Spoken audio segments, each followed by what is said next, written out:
running from your past? Sometimes the road leads you exactly where you need to be. Hey, I'm Kira.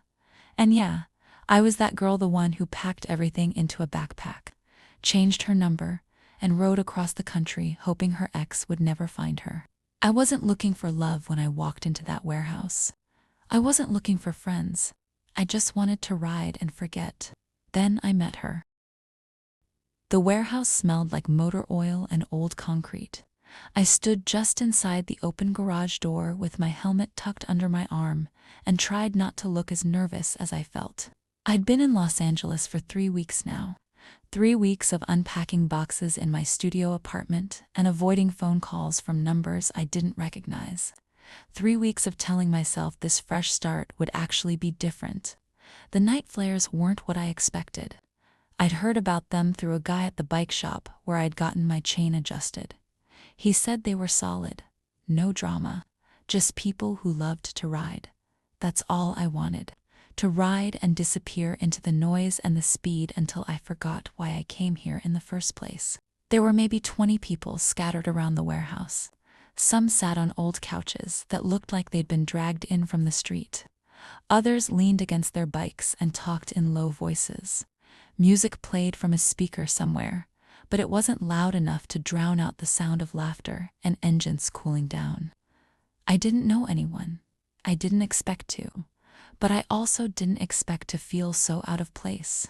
A guy with a shaved head and a leather vest walked past me. He looked me up and down and nodded once before heading toward a group near the back. I took that as a good sign.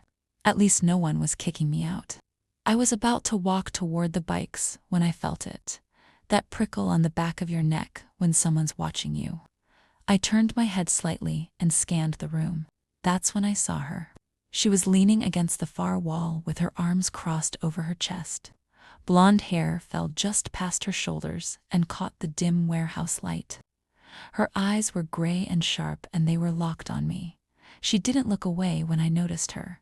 She just watched, calm, steady, like she was trying to figure me out from across the room. My stomach did something stupid. I looked down at my boots and pretended to adjust my jacket. When I glanced back up, she was still watching. Someone clapped me on the shoulder and I jumped. First time here. I turned to see a woman with short red hair and a wide grin. She had grease stains on her jeans and a bandana tied around her wrist. Yeah, I said. Just moved to the city. Cool. I'm Mika. You ride that ninja outside? I do. Nice bike.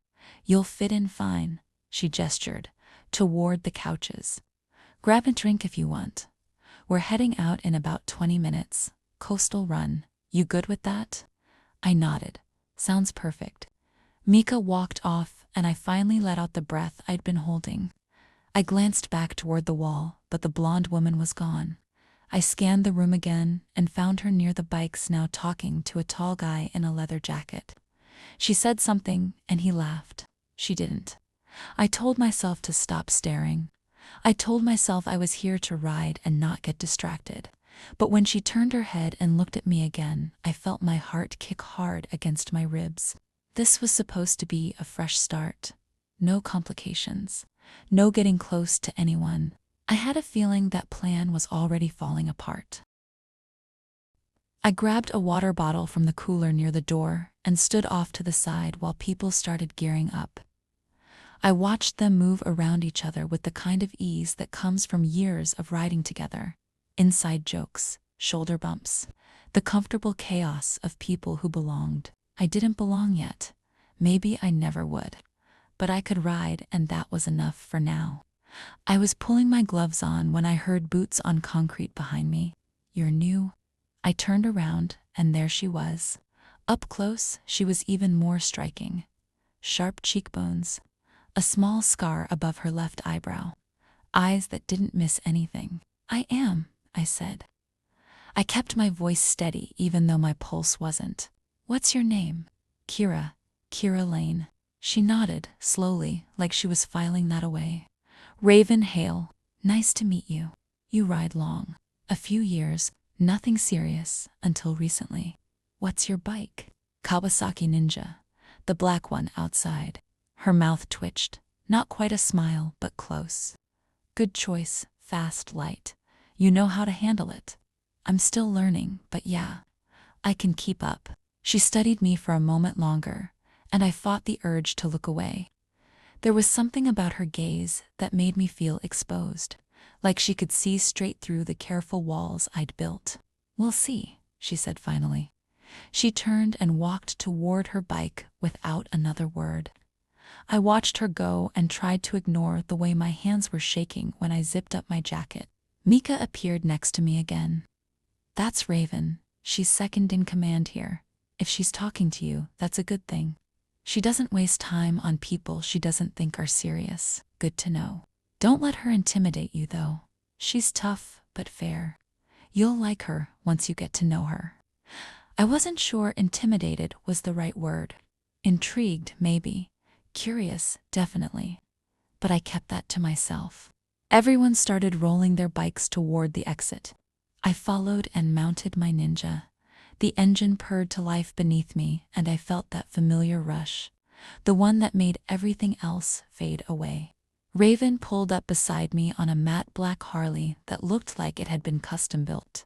She glanced over and revved her engine once, a challenge or maybe just a greeting. I revved mine back. Her lips curved into a small smile.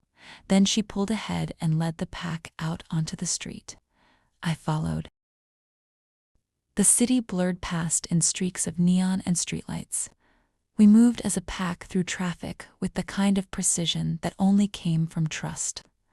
I stayed toward the middle and focused on keeping my distance and matching their speed. The coastal highway opened up ahead and everything changed. The tight streets gave way to open road. The ocean stretched out black and endless on our left. The wind hit harder out here, and I leaned into it. Raven was at the front. I could see her blonde hair whipping behind her. She took a curve smooth and fast, and I followed her line without thinking. My body knew what to do. Lean, shift, throttle. The ninja responded like an extension of me.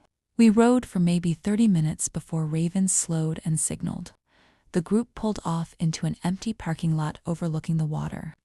Engines cut one by one, and the silence felt heavy after all that noise. I pulled off my helmet and let the cool night air hit my face. My heart was still racing, my hands still buzzing from the vibration of the bike. Raven walked past me toward the edge of the lot where the ground dropped off toward the beach. I watched her stand there with her hands in her pockets and stare out at the water. Mika clapped me on the back. You kept up. Not bad for your first ride with us. Thanks. Seriously, some people freeze up on the highway. You didn't, I smiled. I like the speed. Yeah, I can tell. Raven noticed too. I glanced over at her. How do you know? Because she keeps looking at you. I followed Mika's gaze, and sure enough, Raven turned her head slightly. Our eyes met for just a second before she looked back at the ocean. My stomach flipped again. Come on, Mika said. Let's grab some air before we head back. I nodded, but I didn't move right away. I stood there with my helmet in my hands and watched Raven's silhouette against the dark water. Something about her pulled at me. Something I couldn't name yet. I told myself it didn't matter. I was here to ride, to disappear, to start over. But deep down, I knew I was lying. Back at the warehouse, the energy shifted.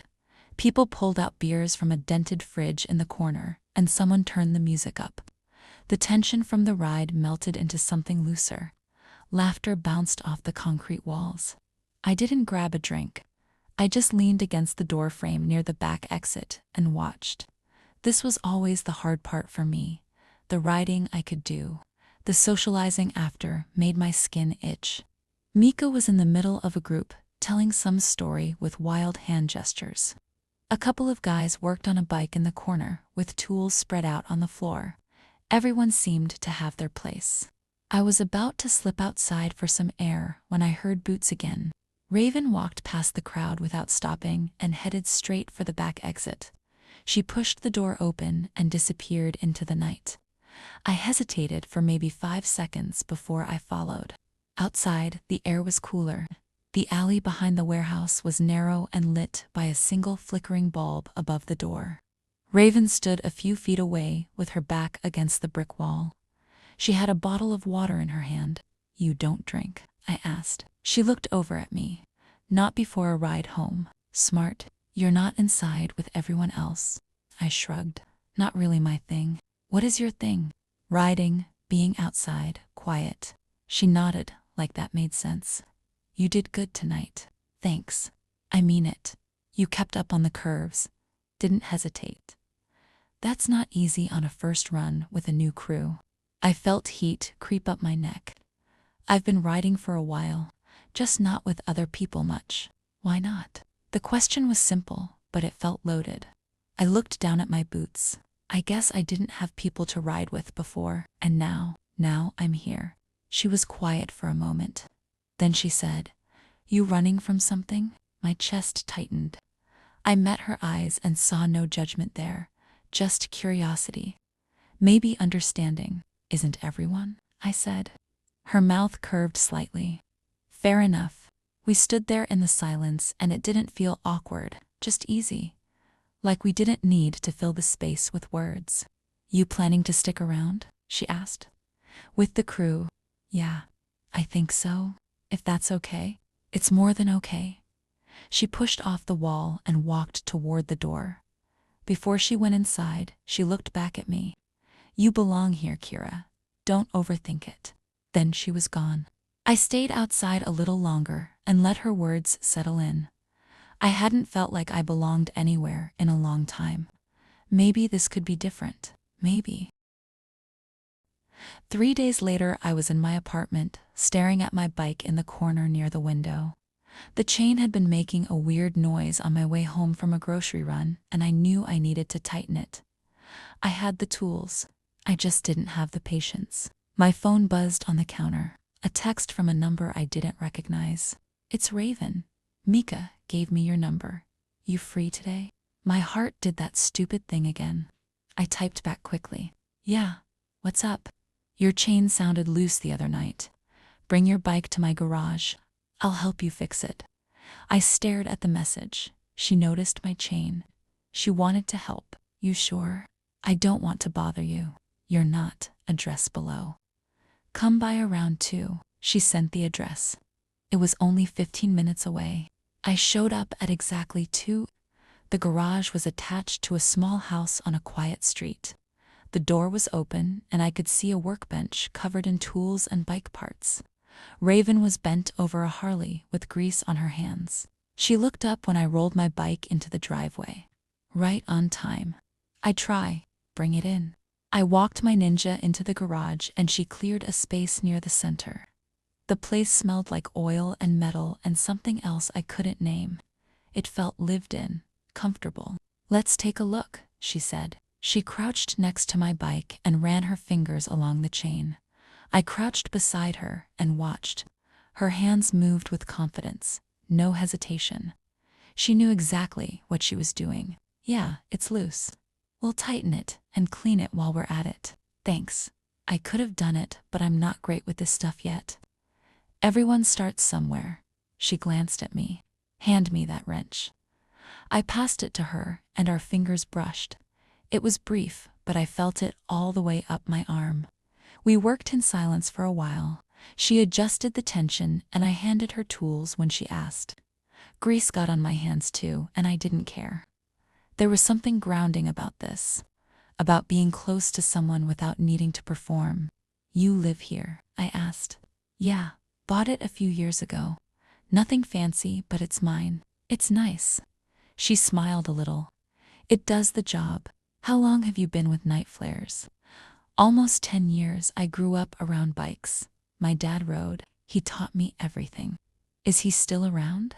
Her face shifted, just slightly. "No, he died when I was 25. Heart attack." "I'm sorry." "It's okay. It was a long time ago." She wiped her hands on a rag. "But yeah, the crew became my family after that." I nodded. I understood that more than I wanted to admit. "What about you?" she asked. I hesitated. The truth sat heavy in my throat. I needed a fresh start. From what? I looked down at my hands. Someone I used to know. Someone I needed to get away from. She didn't push. She just nodded. Well, you're here now. That's what matters. Yeah. She stood and held out her hand. I took it and she pulled me to my feet. We were standing close. Closer than I expected. I could see the flecks of gold in her gray eyes. All done, she said quietly. Thank you. Anytime. Neither of us moved. The moment stretched between us like something physical. I could feel the heat coming off her body. Smell the faint scent of leather and soap. My pulse hammered in my ears.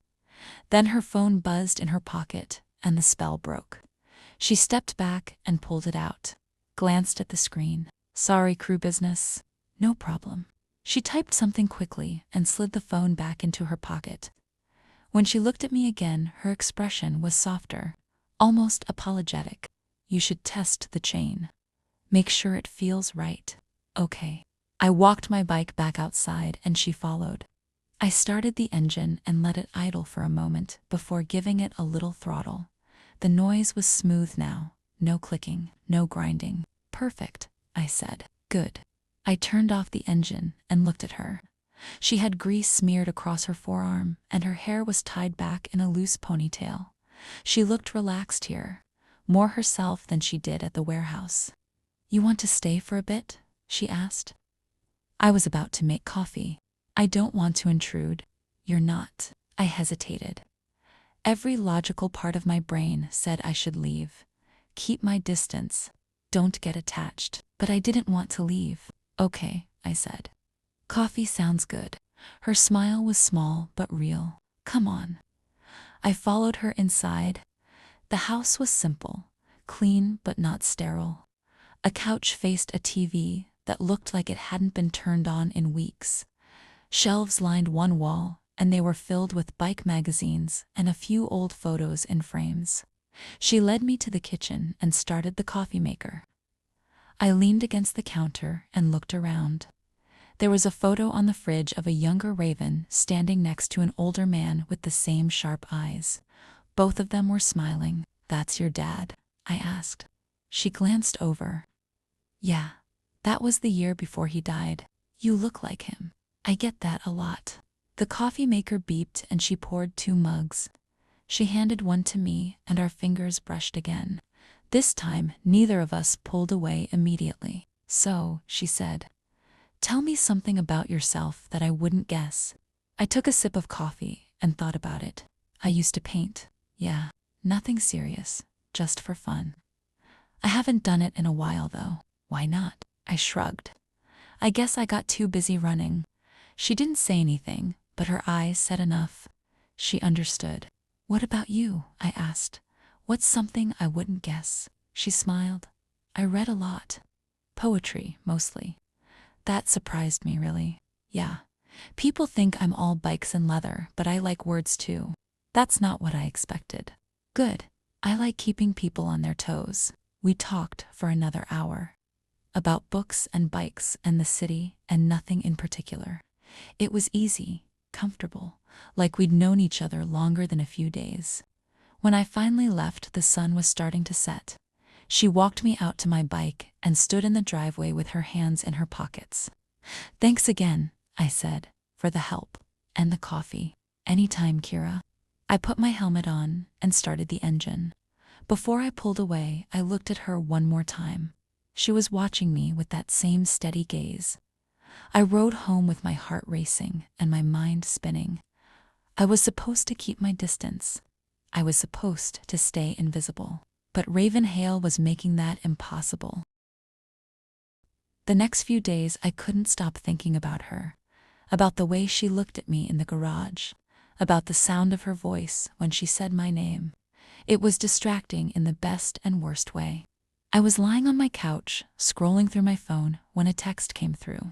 You busy tomorrow night? It was Raven. My stomach flipped. I typed back, not really, why? Want to go for a ride? Just us. No crew? I stared at the message. Just us. My brain screamed at me to say no, to keep things simple. but my fingers were already typing. Yeah, I'd like that. Good. Meet me at the pier parking lot at 8. We'll take the coastal highway. Sounds perfect. I set my phone down and stared at the ceiling. I was in trouble. I knew I was in trouble, but I didn't care. The next night, I showed up 10 minutes early. The pier parking lot was nearly empty. Just a few cars and the sound of waves crashing against the pylons below. I sat on my bike with my helmet in my lap and waited. Raven pulled in exactly at 8. Her Harley rumbled low and deep. She parked next to me and pulled off her helmet. Her hair fell around her shoulders and she smiled. Ready? She asked. Always. Good. Try to keep up. She didn't wait for a response. She just revved her engine and took off. I grinned and followed. We hit the coastal highway and the world opened up. The ocean stretched out black and endless on our left. The moon hung low and full above the water. The wind was cold, but I didn't care. Raven led and I followed her line.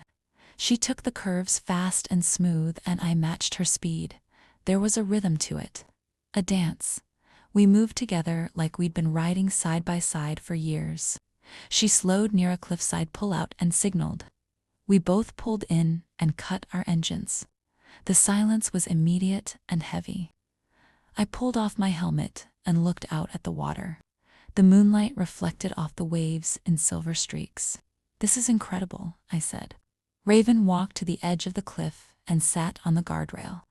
I come here when I need to think. I joined her. We sat side by side with our legs dangling over the edge. The drop below was steep, but I wasn't scared.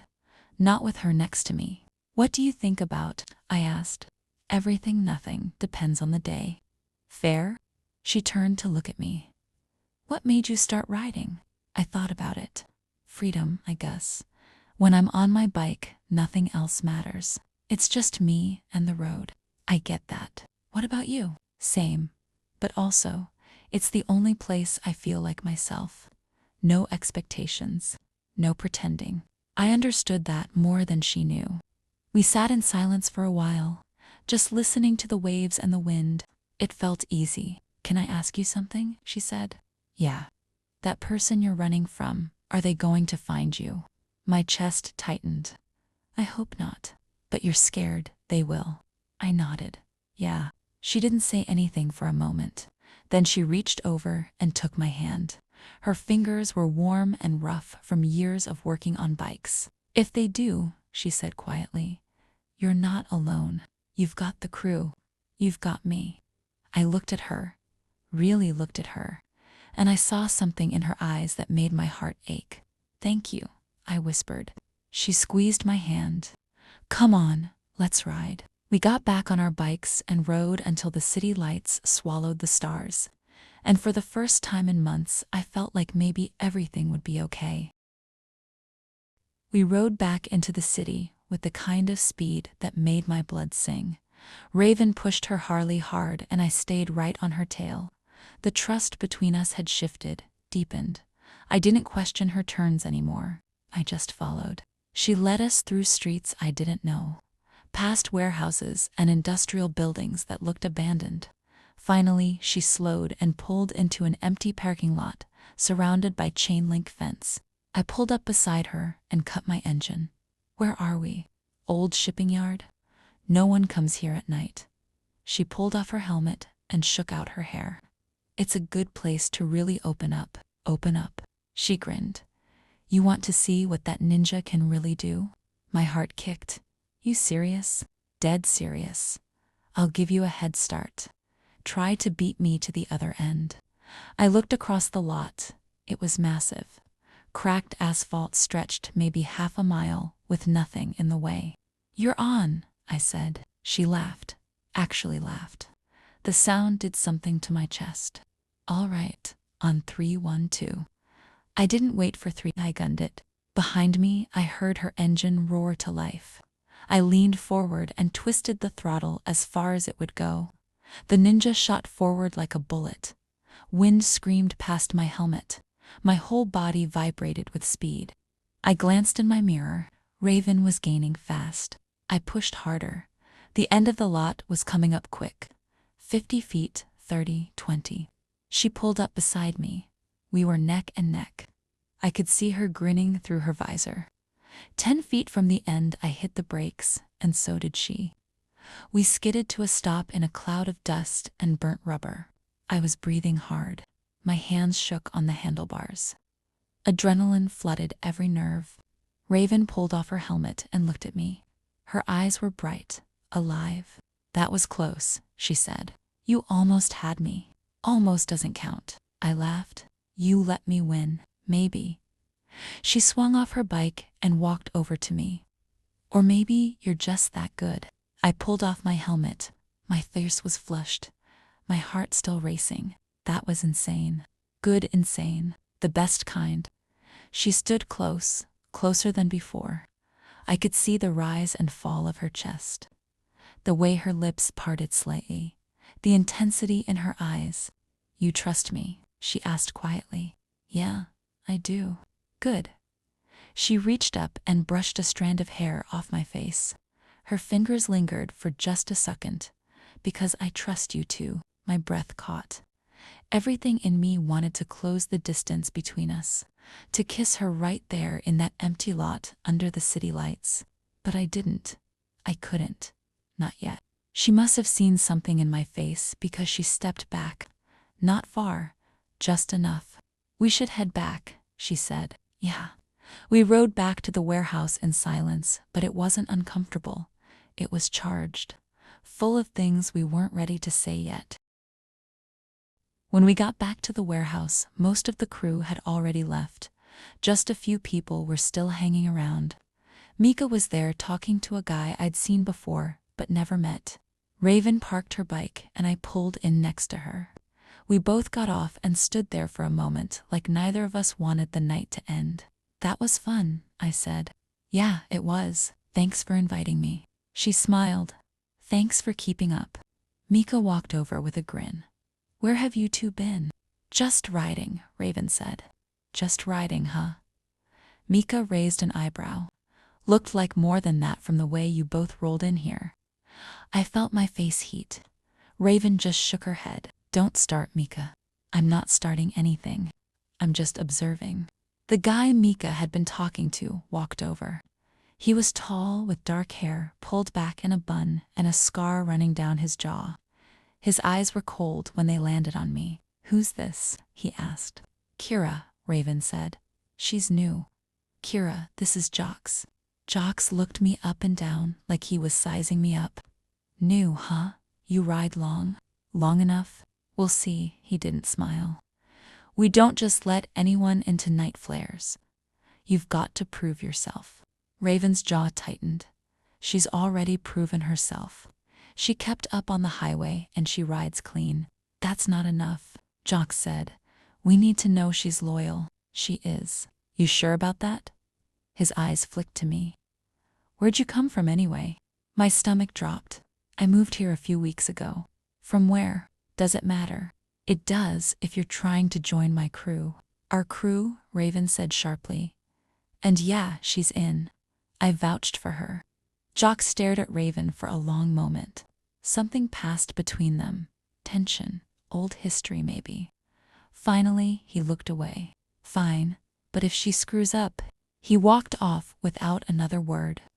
I let out a breath I didn't know I was holding. What was that about? Raven ran a hand through her hair. "Don't worry about Jox. He's protective of the crew. He'll come around. He doesn't trust me. He doesn't trust anyone new. It's nothing personal." It felt personal, but I didn't push it. Mika clapped me on the shoulder. "Ignore him. He's always been like that." "You're good, Kira. We're glad you're here." "Thanks." Raven looked at me. "You okay?" "Yeah, I'm fine." "Good." She paused. "Text me when you get home safe." "I will." I rode home with Jox's words rattling around in my head. He didn't trust me, and if I was being honest, I couldn't blame him. I was hiding something. I was running from something, and eventually someone was going to find out. I spent the next morning cleaning my apartment and trying not to think about Raven. It didn't work. Every time I closed my eyes, I saw her face, heard her laugh, felt her hand on mine. I was in trouble. Deep trouble. My phone buzzed around noon. A text from Raven. Crew meeting tonight at 7. You should come. I typed back quickly. I'll be there. Good. See you then. I showed up at the warehouse at 6:50. The place was already packed. More people than I'd seen before. Some I recognized, most I didn't. Raven was near the front, talking to an older guy with gray in his beard and a leather jacket covered in patches. He had the kind of presence that made everyone listen when he spoke. That must be the leader. I hung back near the door and waited. Mika spotted me and waved me over. Hey, you made it. Yeah. What's this about? Monthly check-in. We talk about rides coming up. Any issues? That kind of thing. Got it. The older guy clapped his hands and everyone quieted down. All right, listen up. First off, welcome to anyone new. His eyes found me in the crowd. You're the one Raven's been telling me about. Kira, right? Yes, sir. He smiled. Call me Boone and welcome to Night Flares. Thank you. Now, Boone continued, we've got a big ride coming up in 2 weeks. We're meeting up with a few other crews for a charity run. It's a long haul, about 200 miles. Everyone's invited, but if you can't commit, don't sign up. People nodded and murmured in agreement. Second thing, Boone said. His tone shifted. There's been some tension with the West Valley crew. Nothing serious yet, but I want everyone on alert. If you see them around, don't engage unless they start something. We're not looking for trouble. Jocks stepped forward. What if they do start something? Then we handle it. But we don't go looking for it. Clear. Jocks nodded, but he didn't look happy about it. Boone glanced around the room. That's it. Ride safe. Look out for each other. We're family. Everyone clapped, and the meeting broke up. I stayed where I was and watched people scatter into groups. Raven said something to Boone and then made her way over to me. You good? She asked. Yeah, that was intense. Boone runs a tight ship, but he's fair. What's the deal with the West Valley crew? Her expression darkened.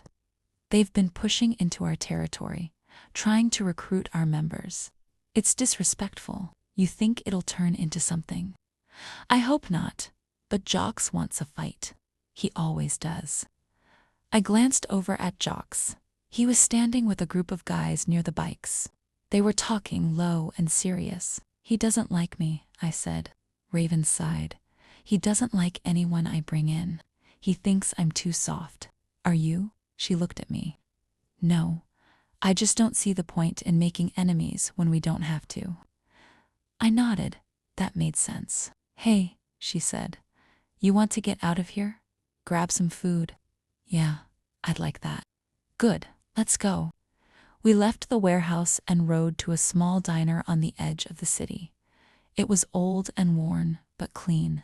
The kind of place that served breakfast all day. We slid into a booth near the window and ordered coffee and burgers. The waitress smiled at Raven like she knew her. You come here a lot? I asked. Yeah, it's quiet. Good food. No one bothers me. I like it. We talked while we waited for our food about the crew, about bikes, about nothing important. It felt normal, easy.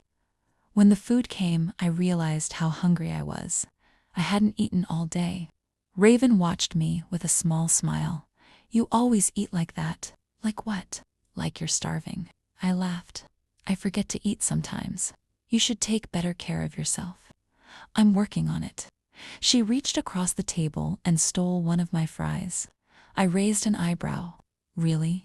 What? You've got plenty. That's not the point. She grinned and I felt my chest warm. God, she was beautiful when she smiled. We finished eating and sat there with our coffee. The diner was quiet except for the hum of the refrigerator and the soft murmur of the TV in the corner. Can I ask you something? I said. Sure. Why did you invite me tonight? To the meeting, I mean. She looked at me for a long moment. Because I want you to feel like you belong. And because I like having you around. My heart stuttered. You do? Yeah, Kira, I do. I didn't know what to say to that, so I just smiled. Come on, she said. Let's get out of here. We rode back through the city, and when we reached my apartment building, she pulled up beside me. "Thanks for tonight," I said. "Anytime." I hesitated. Then I said, "Do you want to come up? I mean, just for a little while, if you're not busy." She looked at me. Something shifted in her eyes. "Yeah, I'd like that." I led her up the narrow stairwell to my apartment on the 3rd floor. My hands were shaking when I unlocked the door. I told myself it was just coffee, just 2 people hanging out. But it didn't feel like just anything. My apartment was small. 1 room with a kitchenette in the corner and a bathroom off to the side. My bike was parked near the window. Boxes I still hadn't unpacked sat stacked against the wall. "Sorry, it's a mess," I said. "It's not." Raven walked over to the window and looked out at the street below. "You've got a good view. It's okay." She turned and her eyes landed on a canvas leaning against the wall. It was half finished, a painting I'd started weeks ago and abandoned. "You paint?" "Not really. Not anymore." She walked over and crouched in front of it. "This is good, Kira. It's not finished. It doesn't have to be." She looked up at me. "Why'd you stop?" I shrugged. "I don't know. I guess I just lost the energy for it. You should start again, maybe." She stood and walked over to me. We were close again. Too close. My pulse hammered in my throat. "You're really talented," she said quietly. "Thanks." Her eyes dropped to my lips. Just for a second, but I saw it. My breath hitched. Then her phone buzzed. She pulled it out and glanced at the screen. Her jaw tightened. "It's Jox," she said. "He wants to talk." "About what?" "Probably nothing good." She slid her phone back into her pocket. "I should go." "Okay." She walked to the door and I followed. Before she left, she turned and looked at me. "Thanks for letting me come up." "Thanks for coming." She smiled. Then she was gone. I closed the door and leaned against it. My heart was still racing, my hands still shaking. I was falling for her, and I had no idea how to stop. I couldn't sleep that night. I kept replaying the way Raven looked at me in my apartment, the way her eyes dropped to my lips, the way the air between us felt electric. Around 2 in the morning, my phone buzzed on the nightstand. I grabbed it. A text from Raven. "You awake?" I typed back immediately. "Yeah. Can't sleep." "Me either." "What's on your mind?" There was a pause. Then 3 dots appeared and disappeared. Finally, her message came through. "Jox is pushing back. He thinks you're hiding something." My stomach dropped. "What did you tell him?" "That it's none of his business. That you're solid and he doesn't believe me. He wants to run a background check on you." My hands went cold. A background check would lead straight back to him, to my ex, to everything I was running from. "Can he do that?" I typed. "Not without Boone's approval, and I won't let it get that far." "Raven, I don't want to cause problems for you. You're not. Jox has always been like this. He doesn't trust anyone I bring in." "Why?" Another pause. Longer this time.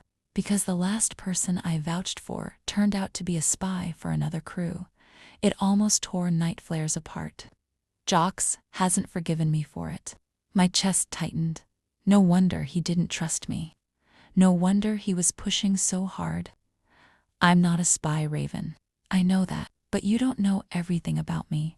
The dots appeared, disappeared, appeared again. "I know enough.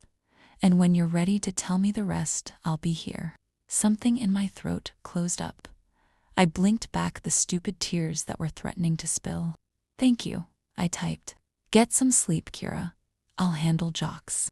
"Okay, good night." Good night? I couldn't keep running forever. Eventually, my past was going to catch up. And when it did, I didn't know if Raven would still be standing next to me. The next group ride was scheduled for Friday night. I almost didn't go. The idea of facing Jox again made my stomach turn. But staying home felt worse. Like I was giving up. So I showed up at the warehouse at 7:30. The lot was full. Bikes lined up in neat rows. Music played from someone's speaker. People laughed and talked in groups. I parked my ninja and pulled off my helmet. Mika spotted me and jogged over. Hey stranger, thought you might skip tonight. Why would I do that? She gave me a look. Because Jocks has been running his mouth about you all week. What's he saying? That you're not who you say you are. That Raven's making a mistake vouching for you. She shook her head. Ignore him. He's just being Jocks. Easy for you to say, I know. But seriously, Kira, most of us like you. You ride clean. You don't cause drama. That's all that matters. Thanks, Mika. She squeezed my shoulder. Come on. Let's get ready to roll. I followed her toward the group. Raven was near the front talking to Boone. She saw me and her expression softened. She said something to Boone and then walked over. You came, she said. Of course I did. Good. She lowered her voice. Jocks is going to try to start something tonight. Don't engage, just ride and let me handle him. Raven, I don't want you fighting my battles. It's not just your battle, it's mine too. Her eyes were fierce. He's questioning my judgment. I'm not letting that slide. Before I could respond, Boone called everyone over. We gathered in a loose circle. All right, listen up, Boone said. Tonight we're doing a run through downtown and then out to the industrial district. Stay tight, watch your speed. And if anyone sees the West Valley crew, you radio it in. Do not engage. Everyone nodded. Good, let's ride. We mounted up and rolled out. Raven led the pack with Boone beside her. I stayed in the middle with Mika on my left. Jocks was somewhere behind me. I could feel his eyes on my back. We hit the streets and everything else faded. The roar of engines, the wind, the city lights blurring past. This was what I came here for. This feeling of freedom. We were halfway through downtown when I saw them. A group of bikes pulled up at a red light on the cross street. Their jackets said West Valley. Boone's voice came through the radio. Eyes on West Valley. Stay calm, keep moving. We rolled through the intersection and they watched us. One of them revved his engine, a challenge. Jocks' voice crackled through the radio. We should stop. Show them we're not scared. Negative, Boone said. Keep moving. They're disrespecting us. I said, keep moving, Jocks. There was silence. Then Jocks broke formation and turned around. He headed straight for the West Valley crew. Damn it, Raven muttered. She hit her brakes and turned around too. I didn't think. I just followed. By the time we caught up to Jocks, he was off his bike and standing face to face with a guy twice his size. The rest of the West Valley crew had circled around him. Raven pulled up and cut her engine. She walked straight into the circle. Back off, she said.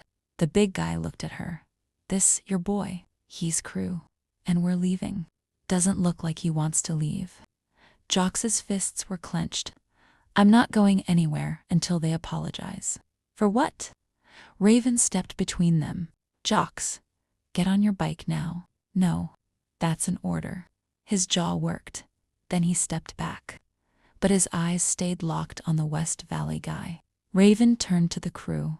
We don't want trouble. We're just passing through. The big guy smiled. Smart lady. Get your people out of here before someone gets hurt. Raven didn't flinch. Let's go. We mounted up and rolled out. My heart was pounding.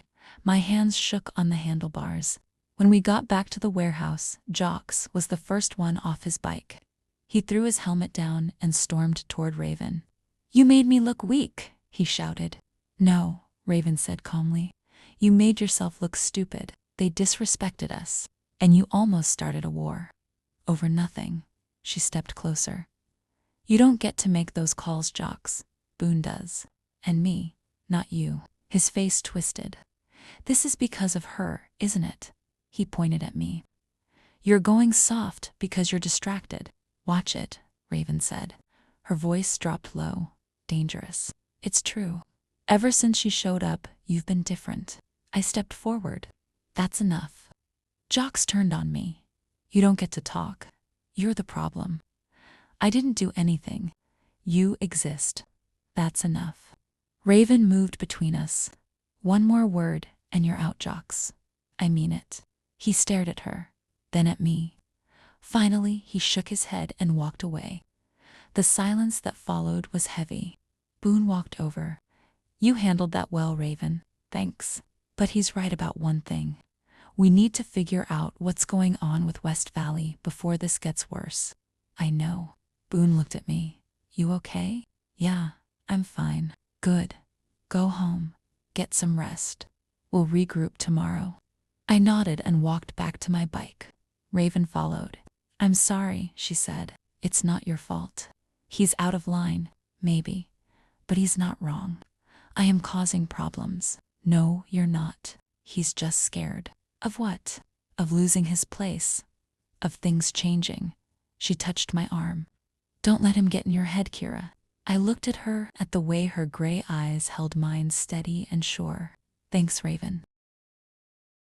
The next morning, I woke up to 3 missed calls from a number I didn't recognize. My blood went cold. I listened to the voicemail on shaking hands. Kira, I know you're in Los Angeles. We need to talk. Call me back. His voice, the one I'd been running from. My ex, Damien. I dropped the phone like it burned me. My chest tightened. I couldn't breathe. He found me after all this time. After all the careful planning, he found me. I paced my apartment for an hour. My mind raced. How did he find me? Did someone tell him? Did he track my phone? I needed to leave, pack up and disappear again. Start over somewhere new. But the thought of leaving made something in me break. I didn't want to run anymore. I didn't want to give up the crew. Give up Raven. My phone buzzed. A text from Raven. You okay? You didn't text me last night? I stared at the message. I couldn't tell her. Not yet. Not until I figured out what to do. Sorry. Fell asleep early. I'm fine. You sure? Yeah. Just tired. Okay. Let me know if you need anything. I will. I set my phone down and sank onto the couch. I felt trapped, caught between 2 worlds, the one I was running from and the one I was trying to build. I didn't know which way to go. 3 days passed and I didn't hear from Damien again. I told myself maybe it was a fluke. Maybe he was just testing to see if the number was still active. But deep down I knew better. He wouldn't give up. He never did. Raven texted me Wednesday afternoon. You free tonight? Yeah. What's up? Want to ride? Just us. I need to clear my head. Me too. Where? Meet me at the pier at 8. We'll figure it out from there. See you then. I showed up early again. The pier was quiet. Just a few people walking dogs and a couple sitting on a bench watching the waves. Raven pulled up exactly on time. She looked tired, like she hadn't been sleeping well. Hey, I said. Hey, you okay? She shrugged. Long week, Jocks, is still being difficult. Boone's on my case about West Valley. I just need to get out of my head for a while. I get that. Come on, let's ride. We took the coastal highway again, but this time she didn't push the speed. We just cruised. The ocean stretched out beside us, dark and endless. The moon was nearly full. After about 20 minutes, she pulled off into a parking area I hadn't seen before. It was tucked into the cliffs with a narrow path leading down to the beach. Where are we? I asked. Secret spot. Not many people know about it. We parked our bikes and she led me down the path. The sand was cold under my boots. Waves crashed against the shore in a steady rhythm. We walked to the water's edge and stood there side by side. Neither of us spoke for a long time. I love it here, she said finally. It's the only place I feel like I can breathe. I can see why. She looked at me. Thanks for coming out tonight. I know things have been weird with the crew. It's okay. No, it's not. Jocks is making things difficult for you, and I hate it. Raven, you don't have to protect me. I know, but I want to. She turned to face me fully. You matter to me, Kira, more than you probably realize. My heart stuttered. You matter to me too. Good, she smiled. A real smile, the kind that reached her eyes. We stood there in the moonlight, and the space between us felt smaller, charged. Can I tell you something? I said. Always. I took a breath. I'm scared. Of what? Of messing this up. Of my past catching up to me. Of losing what I've found here. She stepped closer. You're not going to lose it. I won't let that happen. You don't know what I'm running from. Then tell me. I looked at her, at the way the moonlight caught her hair, at the steadiness in her eyes. His name was Damien, I said quietly. We were together for 3 years. He rode with a crew called the Iron Riders. At first it was good. He was charming, protective, but then he got possessive, jealous, controlling. Raven's jaw tightened, but she didn't interrupt. I tried to leave twice. I continued. Both times he found me. The second time he made it clear that if I tried again, he'd make sure I regretted it. My voice cracked, so I planned. I saved money, I changed my number. I moved across the country, and I thought I was finally free. But he found you, Raven said. He called me 3 days ago. He knows I'm in LA. Her expression darkened. Did he threaten you? Not yet, but he will. Then we deal with it. Raven, this isn't your problem. Yes, it is. She took my hands. You're part of Night Flares now. That makes you family. And we protect family. Tears stung my eyes. I don't want to drag you into this. You're not dragging me anywhere. I'm choosing to stand with you. She squeezed my hands. You're not alone anymore, Kira. Do you understand that? I nodded. I couldn't speak. She pulled me into a hug. Her arms were strong and warm around me. I buried my face in her shoulder and let myself break just a little. I've got you, she whispered. I've got you. We stood like that for a long time.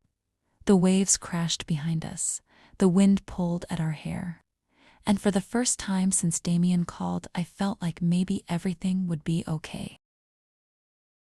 We stayed at the beach until almost midnight. We didn't talk much after that.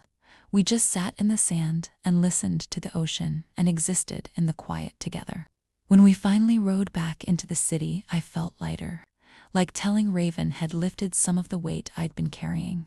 She followed me back to my apartment and parked beside me in the lot. You going to be okay tonight? She asked. Yeah, I think so. Text me if you need anything. I don't care what time it is, I will. She hesitated. Then she said, do you want me to stay? I can sleep on your couch, just in case. My chest warmed. You don't have to do that. I know, but I want to. I looked at her, at the concern in her eyes, at the way she was always showing up for me even when she didn't have to. Okay, I said. Yeah, stay. We went upstairs and I gave her a blanket and a pillow. My couch wasn't much, but she didn't complain. She just kicked off her boots and stretched out. Thanks, Raven, I said. For what? For listening, for not judging, for being here. She smiled. That's what friends do. Friends. The word felt both right and wrong at the same time. I went to bed, but I didn't sleep right away. I lay there staring at the ceiling and thinking about everything. About Damien, about the crew, about Raven sleeping in my living room, about the way my heart kicked every time she looked at me. I was falling for her. I knew I was, and I had no idea what to do about it. I woke up to the smell of coffee. For a second, I was disoriented. Then I remembered. Raven stayed over. I got out of bed and walked into the living room. She was standing in my tiny kitchenette with 2 mugs in her hands. Her hair was messy, and she was still wearing yesterday's clothes. But she looked beautiful. Morning, she said. Morning, you didn't have to make coffee. I wanted to. She handed me a mug. I hope you like it strong. Strong is perfect. We sat on the couch together. The blanket she'd used was folded neatly on the armrest. The morning light filtered through the window and made everything feel soft. Did you sleep okay? I asked. Yeah. Your couch is surprisingly comfortable. I'm glad. We drank our coffee in comfortable silence. Then she said, I've been thinking about what you told me last night. My stomach tightened, and I want to help. But I need you to be honest with me. Do you think Damien will come looking for you? I don't know, maybe. If he does, we need to be ready. What do you mean? I mean we need a plan. The crew needs to know what's going on. Boone needs to know. I shook my head. I don't want to involve everyone. Kira, if this guy is dangerous, then we need backup. That's what the crew is for. But what if they don't want me around after they find out? She set her mug down and turned to face me. They will. And if they don't, then they're not worth riding with anyway. I looked at her, at the fierce determination in her eyes. Okay, I said quietly. Okay. Good. We'll talk to Boone today, together. Thank you, Raven. She reached over and took my hand. Stop thanking me. This is what we do. Her thumb brushed across my knuckles and I felt that familiar spark. The one that made my heart race. I should get going, she said. I need to shower and change before I meet Boone. Okay? She stood and grabbed her jacket. At the door, she turned back. You going to be all right today? Yeah, I'll be fine. Text me if you need anything. I will. She left and I sat there with my coffee and tried to steady my breathing. Everything was moving so fast, too fast, but I didn't want it to slow down. That afternoon, Raven picked me up and we rode to a small garage on the outskirts of the city. Boone was already there working on an old Harley. He looked up when we walked in. Raven, Kira, what's going on? We need to talk, Raven said. Boone set down his wrench and wiped his hands on a rag. Sounds serious. It is. We sat on a couple of overturned crates and I told him everything. About Damien, about the Iron Riders, about why I came to LA. Boone listened without interrupting. When I finished, he was quiet for a long moment. That's a tough situation, he said finally. I know, and I'm sorry for not telling you sooner. You don't need to apologize. Everyone's got a past. He looked at Raven. You think this guy's going to show up? I think it's possible, Raven said. And if he does, we handle it. Boone nodded slowly. All right, here's what we'll do. I'll let the crew know there might be trouble. I won't give them details unless I have to. But everyone needs to be on alert. What about Jocks? I asked. What about him? He already doesn't trust me. If he finds out about this, he'll use it against me. Boone sighed. Jocks is a pain, but he's loyal. He'll fall in line if I tell him to. Are you sure? I'm sure. He looked at me. You're part of this crew now, Kira. That means we've got your back. All of us, even Jocks. Something in my chest loosened. Thank you. Don't thank me yet. If this Damien guy shows up, things could get messy. I know. Good. Now go home, both of you. Stay close to your phones and Kira. Yeah, you did the right thing telling us. Don't ever think you have to handle things alone. I nodded. My throat was too tight to speak. Raven and I left the garage and stood by our bikes.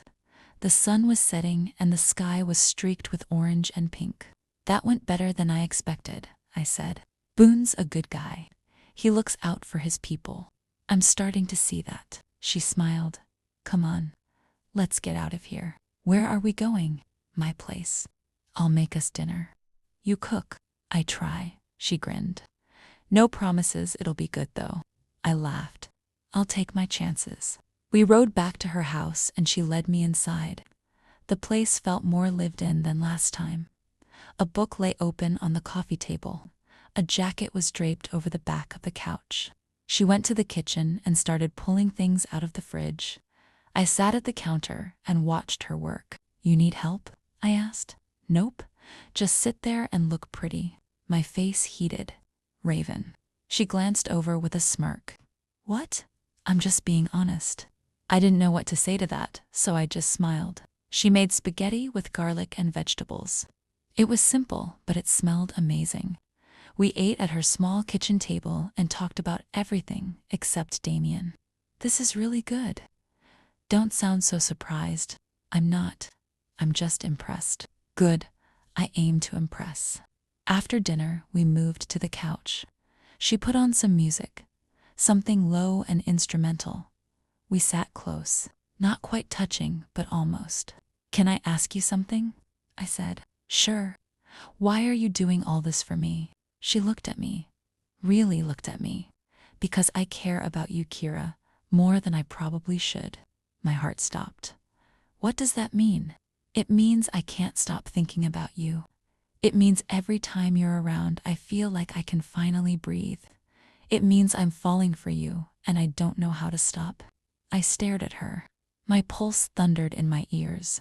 Raven, You don't have to say anything, she said quickly. I just needed you to know. No, I want to say something. I took a breath. I feel the same way. I have since the night we met. And it scares me because I don't want to mess this up. You won't. You don't know that?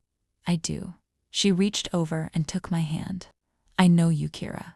I see you. And I'm not going anywhere. Tears pricked my eyes. I don't deserve you. Yes, you do. She leaned in slowly, giving me time to pull away. But I didn't. I closed the distance between us and kissed her. It was soft at first, tentative, like we were both afraid to break the moment. Then she deepened the kiss and everything else fell away. Her hand cupped my face. Mine tangled in her hair. The world narrowed to just us, just this. When we finally pulled apart, we were both breathing hard. She rested her forehead against mine. I've wanted to do that for weeks. Me too. She smiled and kissed me again. Slower this time, sweeter. And for the first time in years, I felt like I was exactly where I was supposed to be. I stayed at Raven's house that night. We didn't do anything except kiss and hold each other on the couch until we both fell asleep. It was perfect, simple, exactly what I needed. When I woke up the next morning, she was still asleep beside me. Her arm was draped over my waist. Her face was peaceful. I didn't want to move. I didn't want this moment to end. But my phone buzzed on the coffee table. I carefully reached for it without waking her. A text from an unknown number. I know where you are, Kira. We need to talk tonight. Pier parking lot, 8 p.m. Come alone or I'll make things difficult for your new friends. My blood went cold, Damien. I sat up too fast and Raven stirred beside me. What's wrong? She mumbled. I handed her my phone without a word. She read the message and her expression hardened. He's threatening you. He's threatening all of you. We're not letting you go alone. Raven, he said. I don't care what he said. You're not meeting him alone. That's not happening. But if I don't, he'll come after the crew. Then let him try. She sat up and took my hands. Listen to me. We're not giving him what he wants. We're going to handle this together. How? We'll figure it out. But first, we need to tell Boone. I nodded. My hands were shaking. She pulled me into a hug. It's going to be okay, I promise. I wanted to believe her, but deep down I knew Damien wouldn't make this easy. We called Boone and he told us to meet him at the warehouse in an hour. By the time we got there, half the crew was already gathered, including Jocks. Boone stood in the center of the room. All right, everyone, listen up. We've got a situation. Raven explained everything about Damien, about the text, about the meeting tonight. Jocks stepped forward. So let me get this straight. Your ex is threatening the crew because you're hiding here, Jocks, Boone warned. No, I want to hear her say it. I looked at him. Yes, he's threatening you because of me. And I'm sorry, but I didn't ask for this. You brought it here, though. That's enough, Raven said sharply. Is it? Because it sounds like we're about to go to war because you couldn't keep your personal life separate. Raven stepped toward him. One more word and I'll make you regret it. Try me. Boone moved between them. Both of you, stop. This isn't helping. Mika spoke up from the side. What's the plan, boss? Boone looked at me. You're not going alone. That's non-negotiable. But he said. I don't care what he said. We don't negotiate with threats. He turned to the crew. Here's what we're going to do. Kira will show up at the pier like he asked, but we'll have people positioned around the lot. If he tries anything, we move in. And if he's not alone, someone asked, then neither are we. Jocks crossed his arms. This is a bad idea. We're putting the whole crew at risk for one person. She's not just one person, Raven said. She's family. She's been here a month, and she's earned her place. Unlike some people who just coast on loyalty they built years ago. Jox's face twisted. You want to go there? Try me. Boone clapped his hands. Enough, both of you. We're doing this my way. Everyone who's in, raise your hand. Almost everyone raised their hand. Even some of the people I barely knew. Jox didn't. Fine, he said. But when this blows up in our faces, don't say I didn't warn you.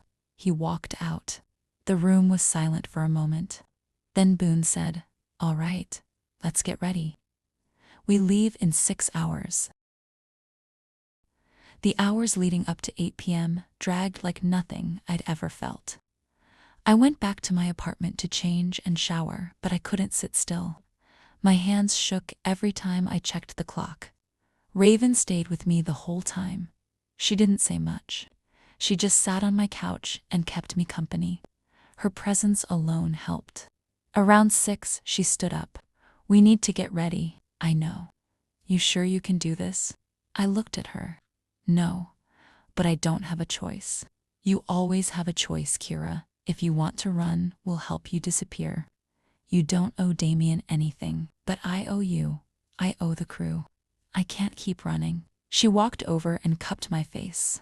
You're braver than you think. I don't feel brave. That's what makes it count. She kissed me softly. Come on, let's go. We met the crew at the warehouse. Boone had everything mapped out.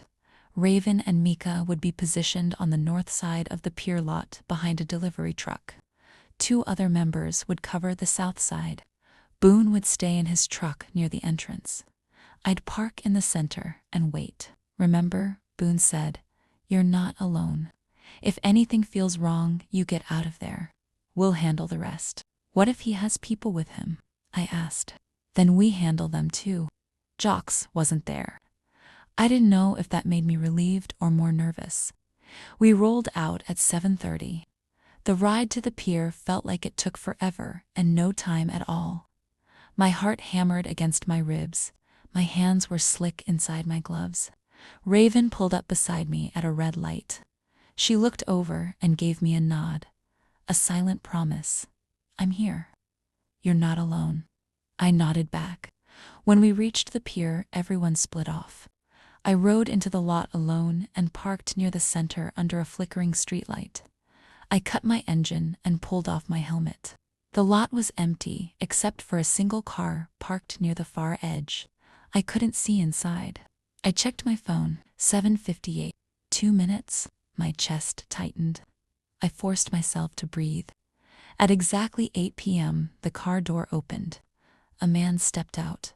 Tall, broad shoulders, dark hair pulled back.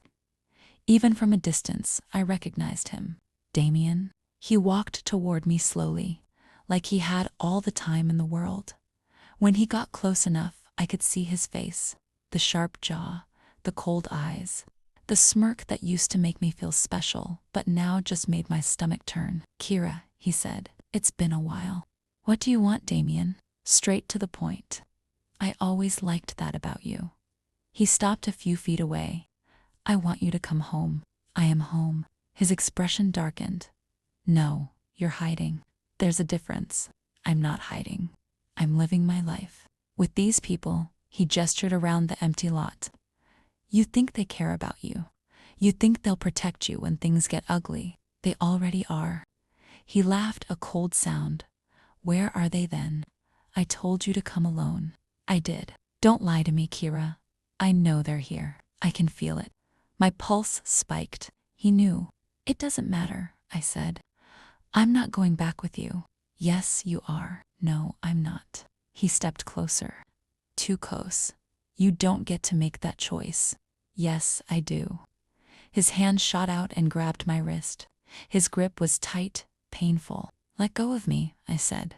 Not until you listen. Suddenly, there was the roar of an engine. Raven's Harley came out of nowhere. She skidded to a stop between us and Damien, had to step back or get hit. She got off her bike and faced him. She said, let go.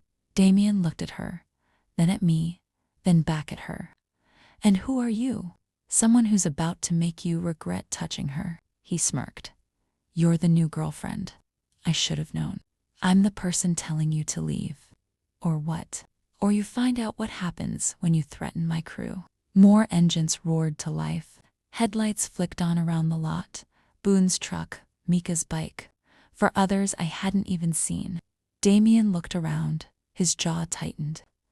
You think numbers scare me? I think you're smart enough to know when you're outnumbered, Raven said. He looked at me.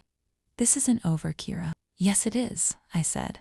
My voice was steadier than I felt. I'm not afraid of you anymore, Damien, and I'm not coming back. His eyes went cold. You'll regret this. The only thing I regret is wasting 3 years on you.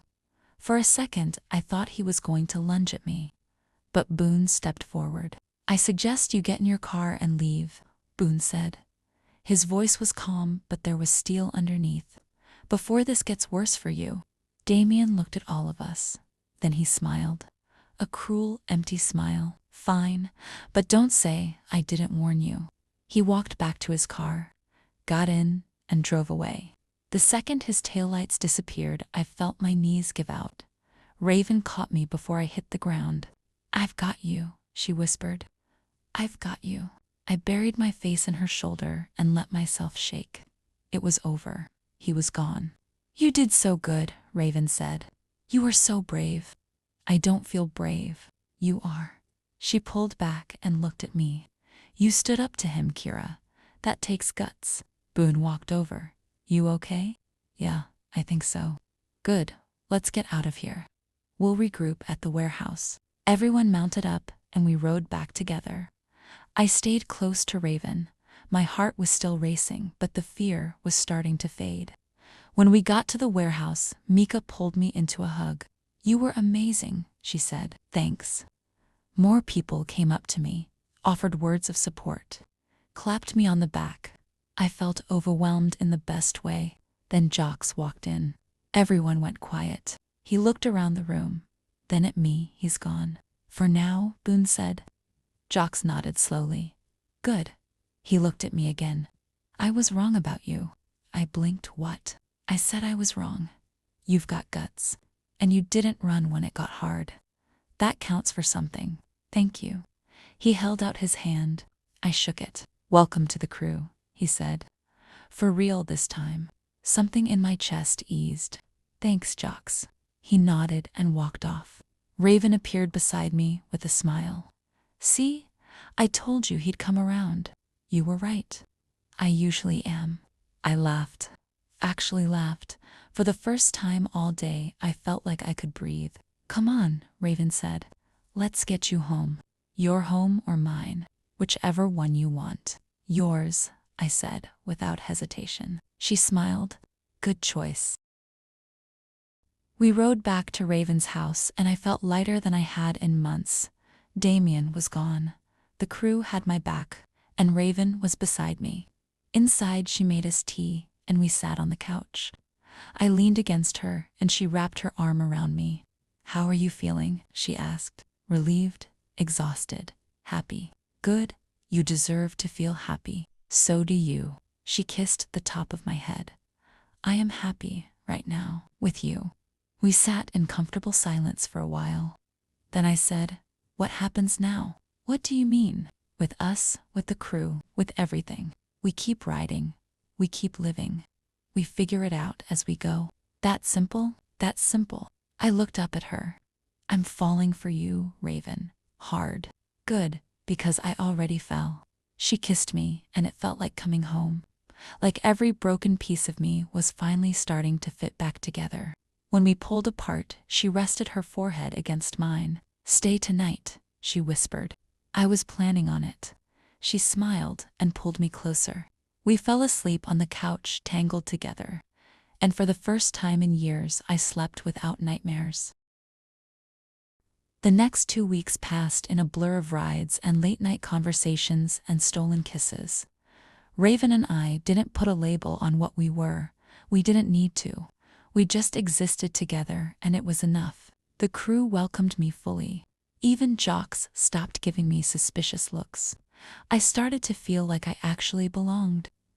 Then Raven came to me with an idea. There's this spot I want to show you, she said. It's about 3 hours north, forest campsite. Totally off the grid. Sounds perfect. Want to go this weekend? Just the two of us. My heart kicked. Yeah, I'd love that. Good. Pack light. We'll leave Friday after work. Friday couldn't come fast enough. I spent the week preparing. I bought supplies, checked my bike, made sure everything was ready. When Friday finally arrived, I was buzzing with excitement. Raven picked me up at my apartment at 5. She had a backpack strapped to her bike and a grin on her face. Ready for an adventure? She asked. Always. We hit the highway and rode north. The city gave way to suburbs, then farmland, then thick forest. The air got cooler, cleaner. We stopped once for gas and snacks. Raven bought me a candy bar and I stole half of her chips. It felt easy, natural, like we'd been doing this forever. By the time we reached the campsite, the sun was setting. The spot was exactly like she described. Deep in the forest, a clearing surrounded by tall trees, a fire pit in the center. Total silence, except for birds and wind. This is beautiful, I said. I knew you'd like it. We unloaded our gear and set up the tent. I struggled with the poles and Raven laughed while she helped me. You've never camped before, have you? She asked. Not really. That's okay. I'll teach you.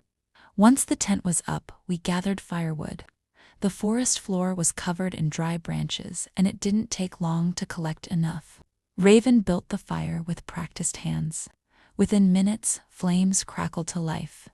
Show off, I said. She grinned.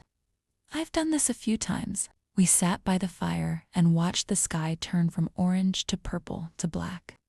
Stars appeared one by one until the sky was full of them. I forgot how many stars there are, I said. It's easy to forget in the city. Yeah. She reached over and took my hand. Thanks for coming with me. Thanks for asking. We sat like that for a while, just holding hands and staring at the fire. Then my stomach growled. Raven laughed. Hungry. Starving. Good, I brought food. She pulled out skewers and foil packs from her bag. Chicken, vegetables, seasoned potatoes. We set everything up around the fire and let it cook. The smell was incredible. My mouth watered. You really know what you're doing, I said. My dad taught me. We used to camp all the time when I was a kid. That sounds nice. It was. Her expression softened. He would have liked you. You think? I know. We ate when the food was ready. It tasted better than anything I'd had in months.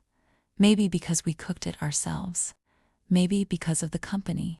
After dinner, we stayed by the fire. Raven told me stories about growing up, about her dad, about the early days of night flares. I told her about my childhood, about learning to ride, about the things I used to dream about before Damien. What do you dream about now? She asked. I looked at her, at the way the firelight danced across her face. This, I said. Moments like this, with you. Her eyes softened. Me too. The fire burned low. The air got colder. We should get some sleep, Raven said. It's going to be cold tonight. We crawled into the tent. Raven had brought one sleeping bag and one thick blanket. We'll have to share, she said. I'm okay with that.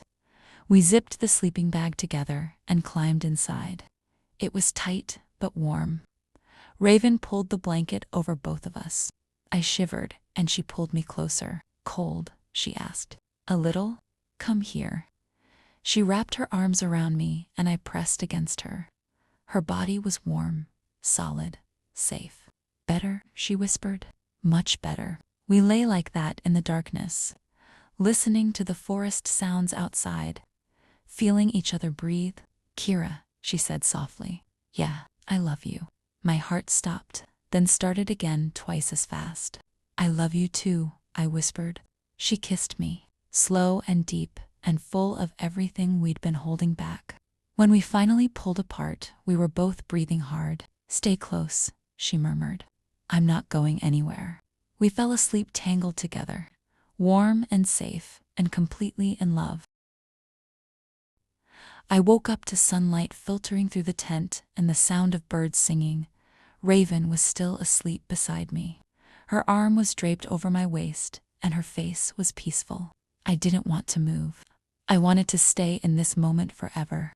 But nature had other ideas. I carefully slipped out of her grip and crawled out of the tent. The morning air was crisp and cold. My breath came out in little clouds. The forest was beautiful in the early light. Everything felt fresh. I walked to the edge of the clearing and just stood there, taking it all in. A few minutes later, I heard the tent unzip. Raven emerged with her hair messy and her eyes still sleepy. "Morning," she said. "Morning." She walked over and wrapped her arms around me from behind. "You're up early?" Couldn't sleep anymore. Too excited? Maybe. She kissed my neck and I shivered. "Not from the cold. Come on," she said. "Let's make coffee." We went back to the fire pit and she got it going again. She pulled out a small camping kettle and filled it with water from a jug. We waited for it to boil and made instant coffee in metal mugs. It wasn't fancy, but it tasted perfect. We sat on a log near the fire and watched the sun rise higher. The forest came alive around us. Squirrels darted between trees. Birds hopped along branches. "I could stay here forever," I said. "Me too." "Why don't we?" She smiled. "Because eventually we'd run out of food." I laughed. "Fair point. But we can come back anytime you want." "I'd like that." We spent the morning exploring. Raven showed me a trail that led to a small stream. The water was clear and cold. We sat on the rocks and dipped our feet in. "This is where I come when I need to think," she said. "When everything gets too loud, it's perfect." "You're perfect." I looked at her. "Raven." "What?" "It's true. No one's perfect. You are to me." My chest tightened. "I don't know what I did to deserve you. You just existed. That's enough." She leaned in and kissed me, soft and sweet, the kind of kiss that made everything else disappear. When we pulled apart, she stood and held out her hand. "Come on, let's go back. I want to show you something." We walked back to camp and she led me to her bike. She pulled out a small notebook from her bag. "What's that?" I asked. "Poems. I told you, I read a lot. But I also write sometimes." "Can I see?" She hesitated, then handed it over. "Just don't judge me too hard." I sat down and opened the notebook. Her handwriting was neat, careful. The poems were short but powerful, about freedom, about loss, about finding home. One of them made my throat tight. She rides into my life like a storm. Unexpected, necessary, and suddenly I can't remember what it was like before. I looked up at her. "This is beautiful. It's about you." "When did you write this?" "A few weeks ago, after that night we rode to the cliff." I set the notebook down and stood. "Raven, I don't have words for this. For how you make me feel." "Then don't use words." She pulled me close and kissed me. Deeper this time, more urgent. She stepped closer, her eyes soft but intense. Before I could say anything, she pulled me into a warm embrace. I felt my breath catch as the moment deepened between us, everything around us fading out. Her hands rested gently on my back, and I could feel my heart racing, surprised by how close we suddenly were. We stumbled back toward the tent. She unzipped it without breaking the kiss, and we fell inside together. The sleeping bag was still warm from the night before. She pulled the blanket over us, and we shed our jackets, our shirts, everything that was in the way. Her skin was soft under my hands. "Are you sure?" she whispered. "I've never been more sure of anything." She kissed me again, and the world outside disappeared. It was just us, just this, just love. We spent the rest of the morning in the tent, holding each other, talking, laughing, falling deeper. Eventually we got dressed and crawled back outside. The sun was high now. The day was warmer. "I'm starving," I said. "Me too." We made sandwiches from the supplies Raven brought, ate them sitting by the fire. Everything tasted better out here. "What do you want to do today?" she asked. "Anything. Everything, as long as it's with you. She smiled. Let's ride. There's a lookout point about 20 minutes from here. Best view in the area. Let's do it. We packed up some water and snacks and got on our bikes. The forest road was narrow and winding. Raven led and I followed. The trees blurred past. The wind was cool and perfect. The lookout point was exactly what she promised. A cliff edge overlooking miles of forest, mountains in the distance, sky so blue it hurt to look at. We parked and walked to the edge, stood side by side. This is incredible, I said. I knew you'd love it. How did you find this place? I was running from something too. A few years ago, I came up here to clear my head and I just kept coming back. What were you running from? She was quiet for a moment. Grief, mostly. After my dad died, I didn't know how to keep going. I felt lost. The crew helped, but I still needed space to process everything. I'm sorry. Don't be. It made me who I am, and it led me here, to you. I took her hand. I'm glad it did. We stood there for a long time, just breathing, just being. Can I ask you something? I said. Always? What happens when we go back to the city? It's reality. What do you mean? I mean, do we tell people about us? Or do we keep it quiet? She turned to face me. I want to tell everyone. I want them to know you're mine and I'm yours. But only if you're comfortable with that. I am. I want that too. Good. Then that's what we'll do. She kissed me and I felt complete. Like every piece of my life was finally falling into place. We stayed at the lookout until the sun started to set. Then we rode back to camp. That night, we made another fire, cooked more food, talked about the future. Where do you see yourself in 5 years? Raven asked. Honestly, I don't know. A year ago, I couldn't see past the next day. But now, I see us. I see riding. I see home. That sounds perfect. What about you? Same. I see us building something. Maybe opening a bike shop. Teaching people to ride. Living a life that's ours. I love that. Me too. We crawled into the tent again. This time, we didn't rush. We took our time, explored, memorized every touch and sound. When we finally fell asleep, we were wrapped around each other. Sunday morning came too fast. We packed up the tent and loaded our bikes. I didn't want to leave. We'll come back, Raven promised. As many times as you want. I'm going to hold you to that. Good. We rode back toward the city. The forest gave way to farmland, then suburbs, then traffic and noise. Reality hit hard. But Raven reached over at a stoplight and squeezed my hand, a reminder. We're in this together. We stopped at her place first, showered, changed, tried to wash the forest off our skin, even though part of me wanted to keep it there forever. When we finally headed to the warehouse that evening, I was nervous. We'd decided to tell the crew about us, but I didn't know how they'd react. Raven must have sensed my nerves because she took my hand as we walked inside. It's going to be fine, she said. You sure? I'm sure. Most of the crew was already there. Boone, Mika, Jocks, a dozen others. Boone looked up when we walked in. There they are. How was the trip? Perfect, Raven said. She didn't let go of my hand. Actually, we have something to tell everyone. The room went quiet. All eyes turned to us. Kira and I are together, Raven said simply. And I wanted you all to know. For a second, no one said anything. Then Mika started clapping. Finally, she said with a huge grin. I was wondering when you two would figure it out. Laughter rippled through the room. Boone smiled. Congratulations, he said. You're good for each other. Thanks, boss. Jocks walked over. He looked at me, then at Raven, then back at me. You make her happy, he asked. I try, I said. Good. That's all that matters. He clapped Raven on the shoulder and walked off. I let out a breath I didn't know I was holding. See, Raven whispered.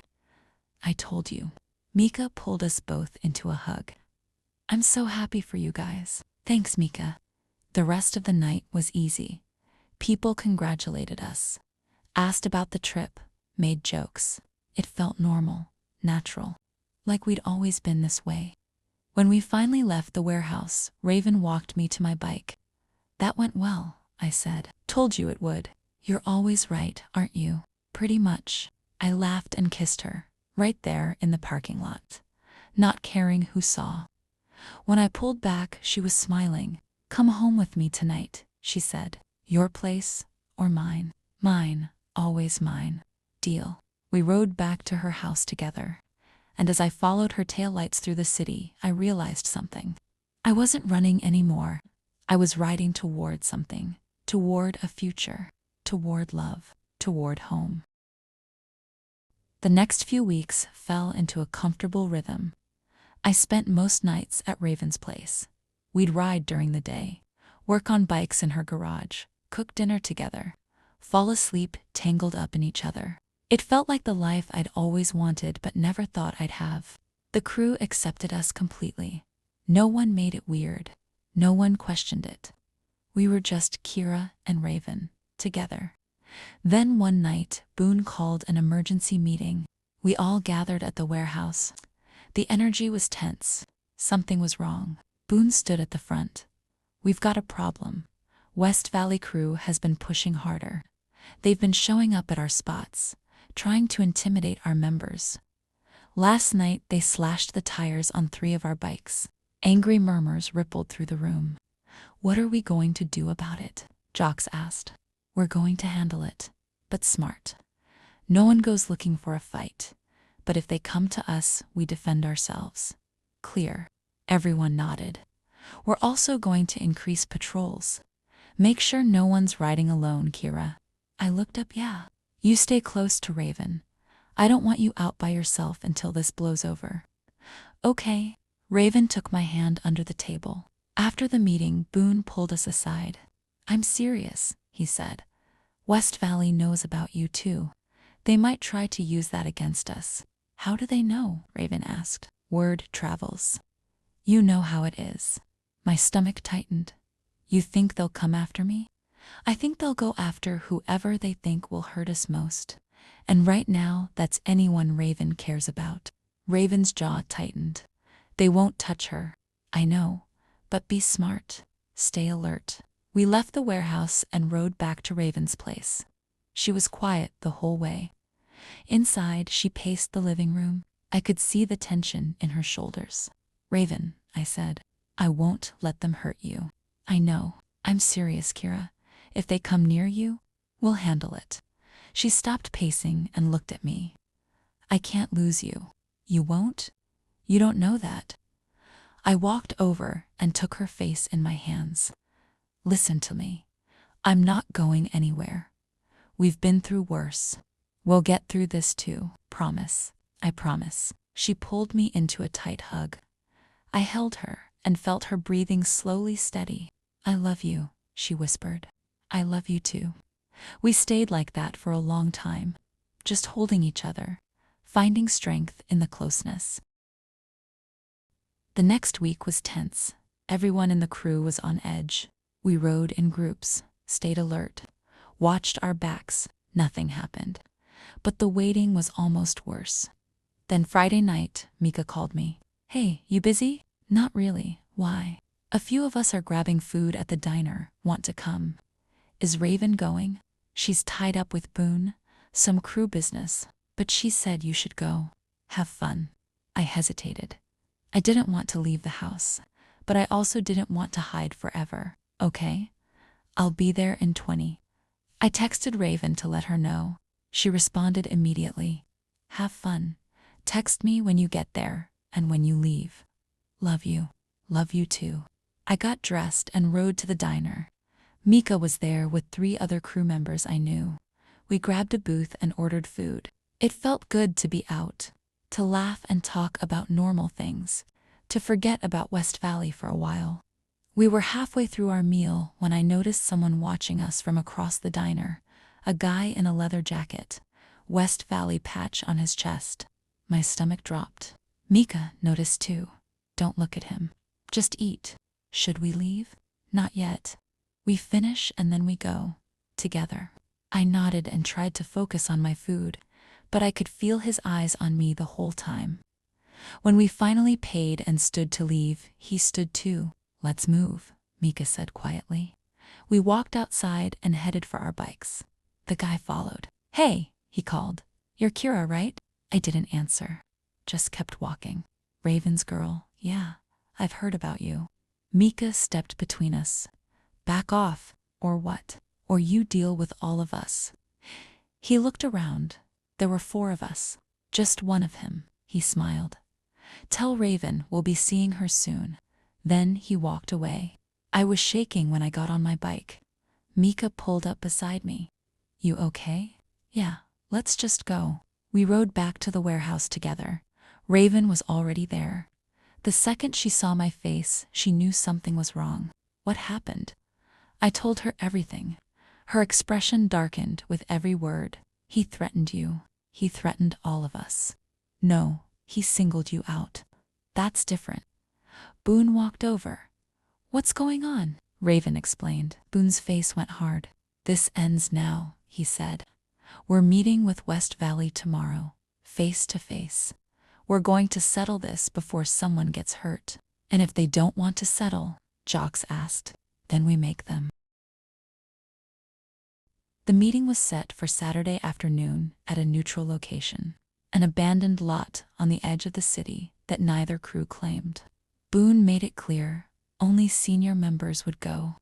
That meant him, Raven, Jocks, and 2 others. I wasn't invited, and I hated it. "I should be there," I said to Raven that morning. "No, you're the reason we're meeting. If you're there, it could escalate. So I just sit here and wait." "Yes," she cupped my face. "I know you want to help, but the best thing you can do right now is stay safe." "I don't like this." "I don't either, but trust me, we'll handle it." I wanted to argue, but I could see the determination in her eyes. She wasn't going to change her mind. "Be careful," I said, "always." She kissed me hard, like she was memorizing the feel of my lips. Then she was gone. I spent the next 2 hours pacing my apartment, checking my phone every 30 seconds. Mika had stayed behind with me and a few others to make sure I wasn't alone. "Stop worrying," Mika said. "Boone knows what he's doing. What if it goes wrong? Then we handle it." But it won't. I wanted to believe her. Finally, my phone buzzed. A text from Raven. "Meeting's over. We're good. Heading back now." Relief flooded through me. "They're okay." Mika smiled. "Told you." 20 minutes later, bikes pulled into the warehouse lot. I ran outside and Raven was already off her bike. I threw my arms around her. "You're okay." "I'm okay." "What happened?" Boone answered. "We came to an agreement. West Valley backs off our territory. We stay out of theirs. No more harassment. No more threats." And they agreed. They did. Turns out they were just testing us, seeing if we'd fight back or fold. We showed them we won't fold. Jocks walked over. He looked at me. "They also agreed to leave you alone, specifically." "Why?" "Because Raven made it very clear what would happen if they didn't." I looked at Raven. "What did you say?" "Just that if anyone touched you, they'd have to go through me first, and I wouldn't stop until they regretted it." My chest tightened. "Raven." "I meant it, Kira. Every word." Boone clapped his hands. "All right, everyone. Crisis averted. Let's celebrate. Drinks on me tonight." The crew cheered. The tension that had been hanging over us for weeks finally lifted. That night, we all gathered at a bar the crew liked. Music played, people laughed. It felt like old times. Raven and I sat in a corner booth with Mika and a few others. Raven's arm was around my shoulders. I leaned into her warmth. "I'm proud of you," I said quietly. "For what?" "For handling that. For protecting everyone. For protecting me. That's what you do when you love someone. Still, thank you." She kissed my temple. "Always." Jocks walked over with a beer in his hand. He looked more relaxed than I'd seen him in weeks. "Can I sit?" he asked. "Sure." He slid into the booth across from us. "I owe you both an apology." "For what?" Raven asked. for being a jerk, for not trusting Kira, for making things harder than they needed to be. Jocks, you don't. No, I do. He looked at me. You've proven yourself 10 times over. You're solid. And I should have seen that from the start. Thank you, I said. Also, he grinned. You two are disgustingly cute together. Just thought you should know. Raven laughed. Thanks, Jocks. He raised his beer. To new beginnings. We clinked our glasses together. To new beginnings. The rest of the night was perfect. We drank and danced and celebrated. For the first time since I'd arrived in LA, I felt completely at peace. When we finally left the bar, it was past midnight. Raven and I rode back to her place. The city was quiet. The streets were empty. Inside, she pulled me close.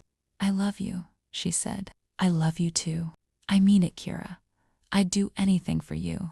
I know, and I'd do anything for you. She kissed me and we stumbled toward the bedroom. Clothes fell away. Hands explored. We made love slowly, tenderly, like we had all the time in the world. Afterward, we lay tangled together in the darkness. What are you thinking about? She asked. How lucky I am. How different my life is now. Different good, different amazing. She smiled and pulled me closer. Good, because I'm not letting you go. I'm not going anywhere. We fell asleep like that. Safe, loved home. The weeks that followed were some of the best of my life. The tension with West Valley was gone. The crew was solid, and Raven and I were happier than ever. We fell into an easy routine. Mornings at her place, coffee on the couch, afternoons working on bikes or riding, evenings with the crew. It felt like the life I'd always dreamed of, but never thought I'd have. One night, Raven came home with a nervous energy I didn't recognize. What's wrong? I asked. Nothing's wrong. I just have something I want to talk to you about. My stomach flipped. Okay. She sat down next to me on the couch, took my hands. I've been thinking a lot about the future, about us, about what I want. And I want you to move in with me, officially. My heart stopped. Really? I know we practically live together already, but I want it to be real. I want this to be our home, not just mine. Tears pricked my eyes. Yes, yes, yes, I want that too. She pulled me into a kiss, deep and sweet and full of promise. When? I asked. Whenever you're ready. Tomorrow? Nuxrake. A month from now? I don't care. I just want you here. Tomorrow? I said without hesitation. Let's do it tomorrow. She laughed.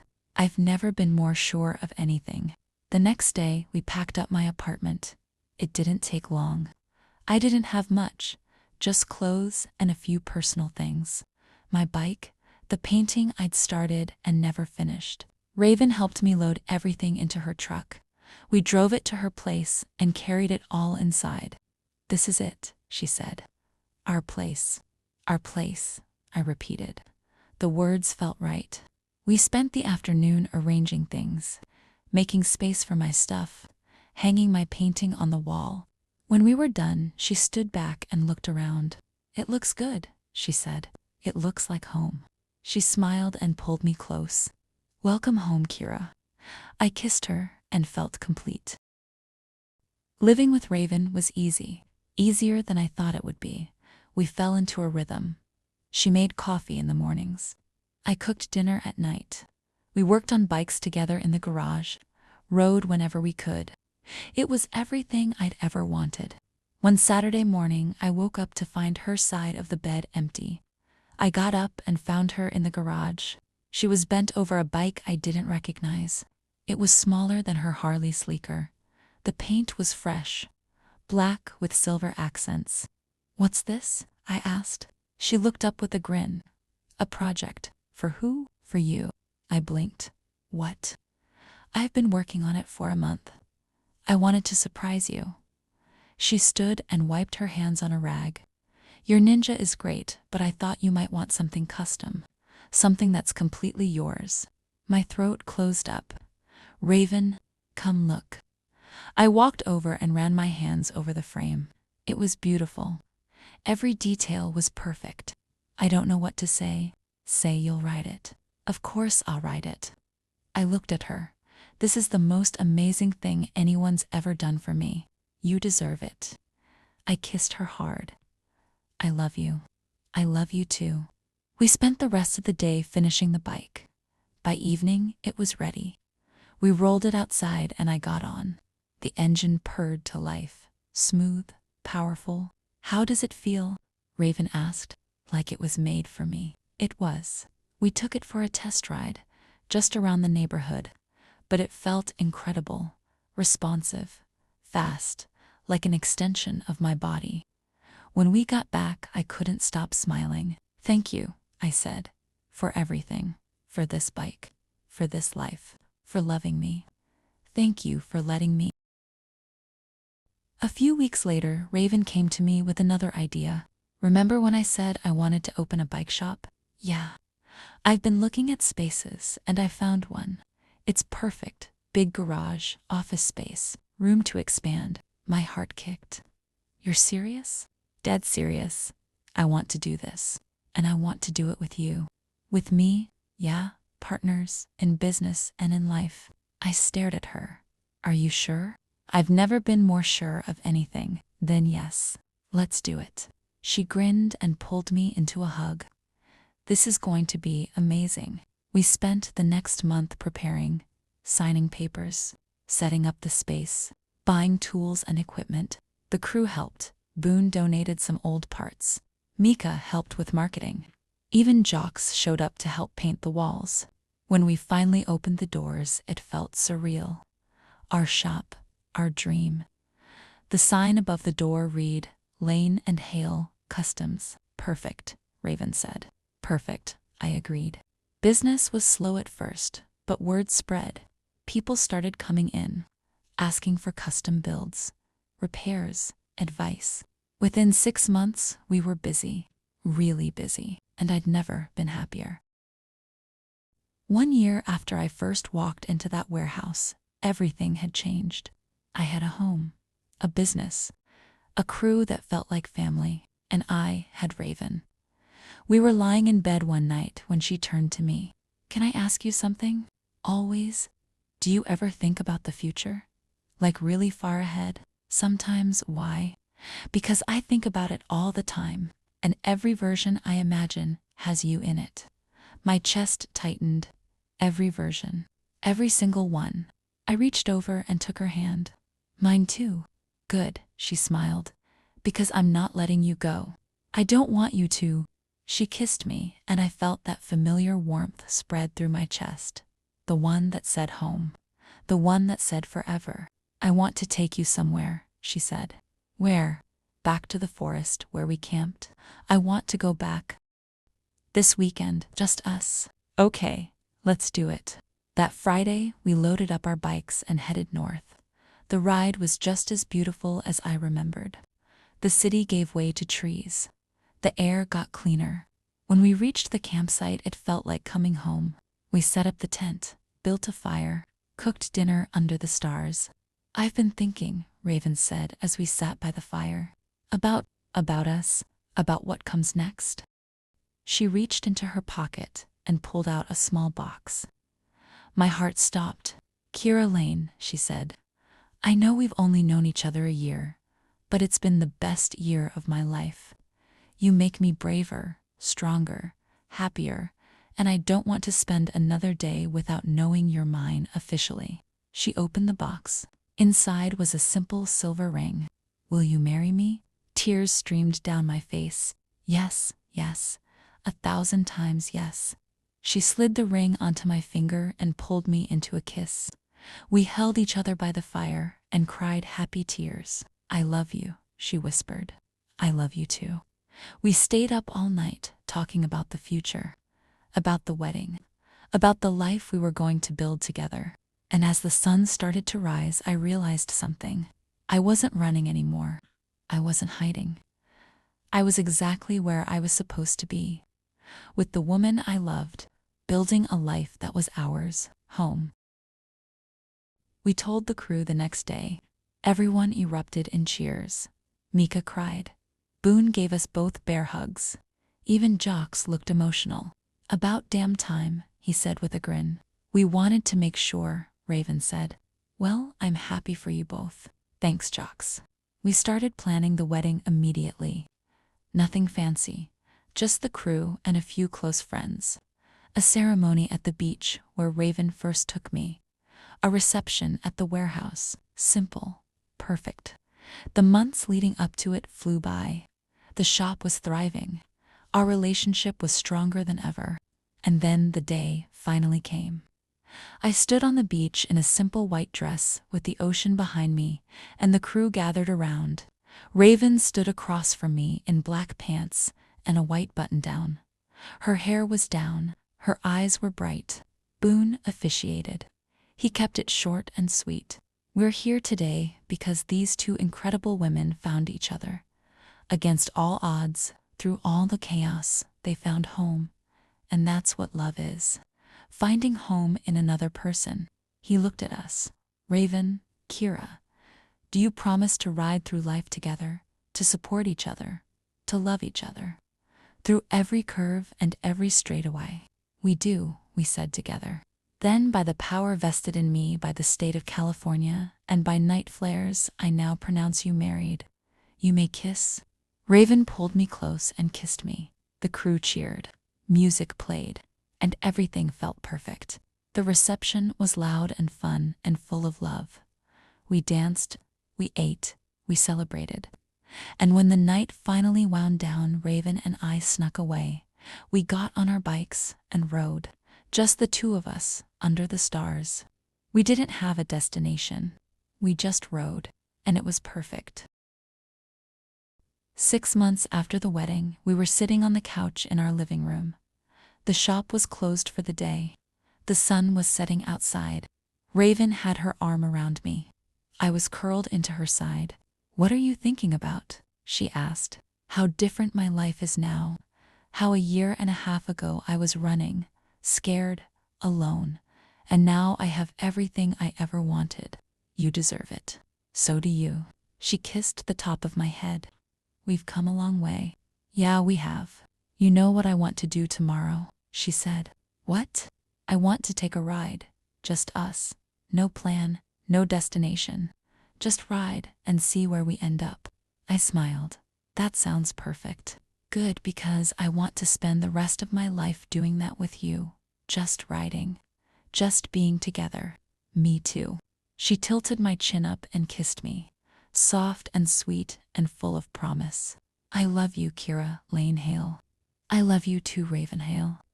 We sat there in the fading light, and I felt complete. I'd found my home, my family, my future, and it all started with a single ride. A single moment of bravery. I'd stopped running, and I'd started living, with Raven by my side, always. The next morning, we woke up early, got dressed, grabbed our helmets. We walked out to the garage where our bikes waited, mine, hers, side by side. Ready? She asked. Always. We got on our bikes, started the engines, and rode out into the sunrise. Together, 2 riders, 2 hearts, 1 road, and all the miles ahead of us. Let's ride the future together.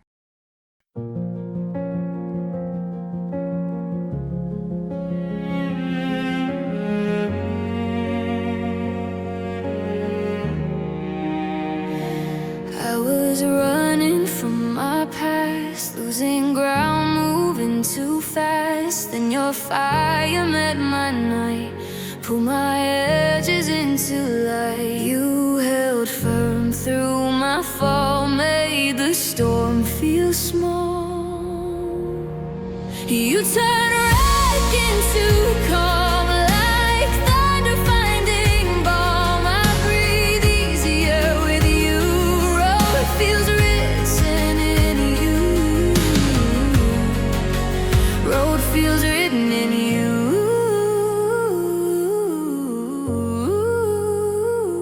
I kept drifting with no aim, fading out, losing my name. Then your strength taught me to rise, found new truth behind your eyes. You stood strong through my doubt.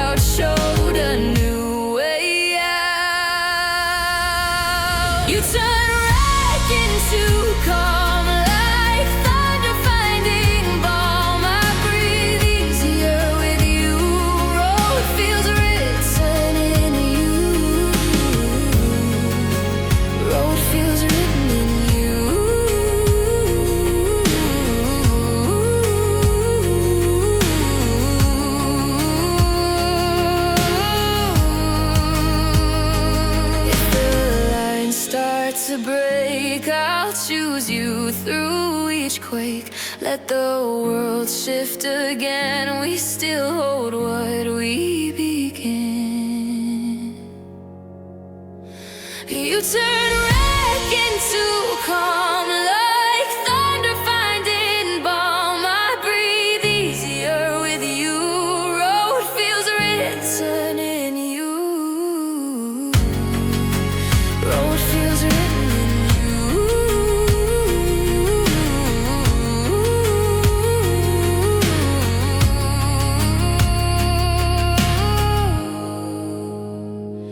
In your fire I lies, find truth in your eyes.